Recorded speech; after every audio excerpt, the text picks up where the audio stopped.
पाकिस्तान में मुआशी बेहतरी के इकदामात से आलमी इदारों और सरमायाकारों का एतमाद दोबारा बहाल हो गया।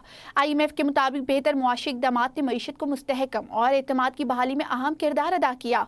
आलमी इदारा मोडेस ने कहा कि मईशत बेहतर हो रही है और लंबे अरसे की तरक्की और सरमायाकारों का एतमाद बढ़ रहा है। फिच रेटिंग्स के मुताबिक पाकिस्तान का माली निज़ाम बेहतर हो रहा है और मुस्तकबिल महफूज और मुस्तहकम हो रहा है। एशियाई तरक्याती बैंक ने पाकिस्तान की मुआशी बेहतरी की तारीफ की है और इसे अच्छा कदम करार दे दिया। बैनुल अक़वामी कंपनी एंड ब्रेड स्ट्रेट के सर्वे के मुताबिक सार्फिन का एतमाद 2022 के बाद बुलंद तरीन सतह पर पहुंच गया। OICCIA के तहत 72% अरकान ने पाकिस्तान को सरमायाकारी के लिए बेहतर मुल्क करार दे दिया। प्राइस वाइट हाउस को सर्वे में कारोबारी रहनुमाओं का एतमाद 29% से बढ़कर 43% तक पहुंच गया। कारोबारी एतमाद में इजाफा हुआ। पिछले 6 महीनों में ये शरह 2 गुना होकर 22% तक पहुंच गया।